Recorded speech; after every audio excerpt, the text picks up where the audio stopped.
Hi, so welcome to the last video of fundamental lab skills.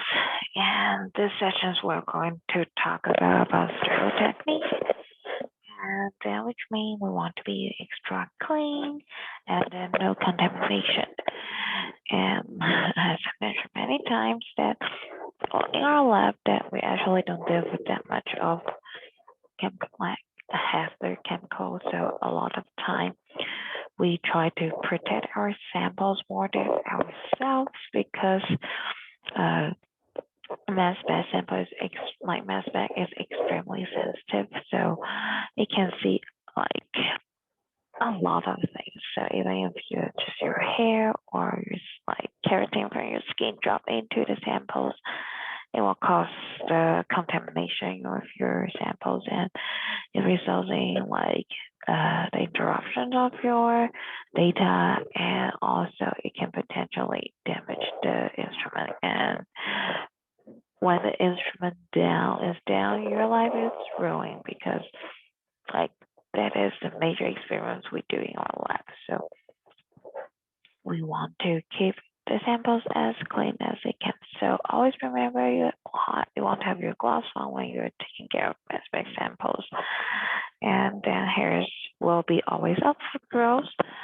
And make sure your bench top is clean and organized like what is showing on the picture. And make sure you sterilize with the bench top with 70% after before and after you use it. And just like an organized bench top really can prevent can help you avoiding contamination a lot because like your hands are not crossing everywhere. Just try to have a system.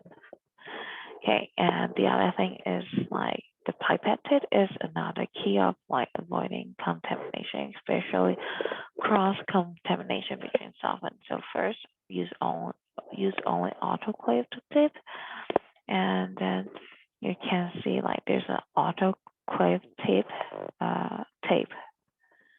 here that already turned black. If it is just white, just don't use it. But when it is black and then sealed, that means that process autoclave. And if like when it get to the point that you are trying to like you're the pipette tip filling person, you're also be responsible to taking them to autoclave in the second floor.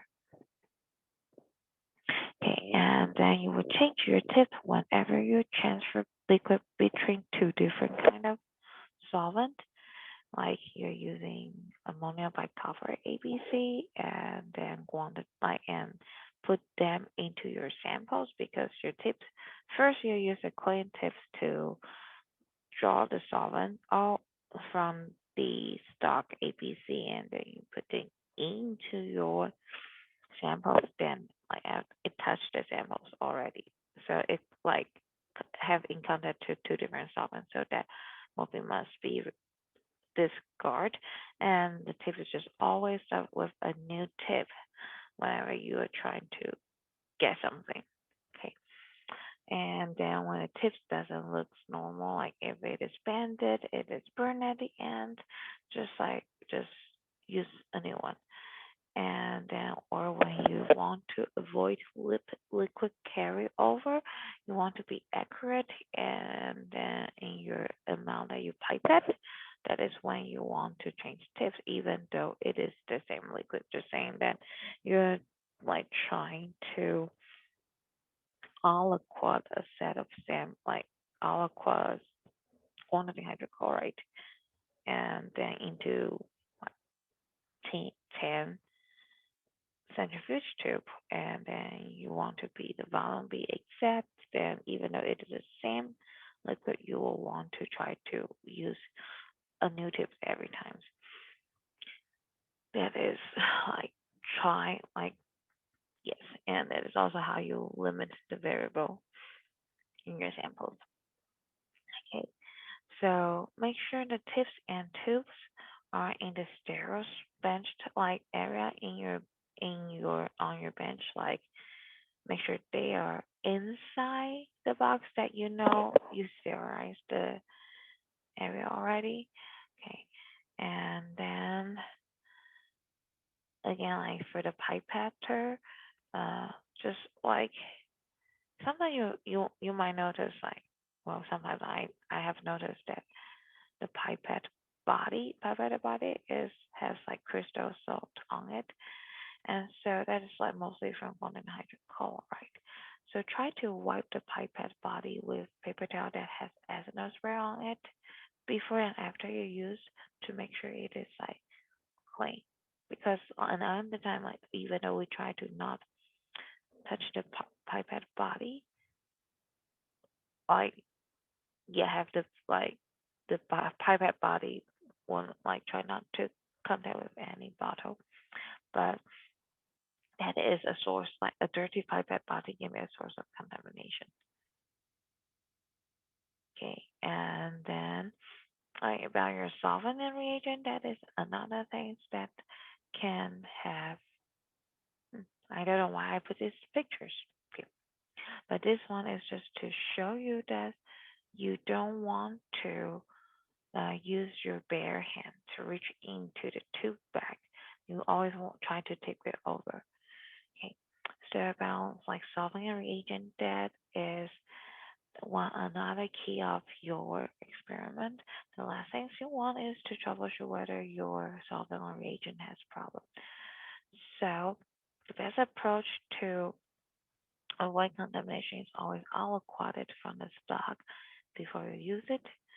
And then so and be aware of what you put into the stock bottle. Like the spatula has to be clean, and the pipette body should not submerge into the liquid or touch the bottle in any way. You also want to know like if what you're going to get your like if you're using the correct tool, a compatible tool that will not be dissolved by the solvent. Like you don't want to stick plastic into chloroform. Okay. Oh, here. Yes, never use your bare hand to reach into the bag for tip or tube. Just you always put your glove on and tip them over.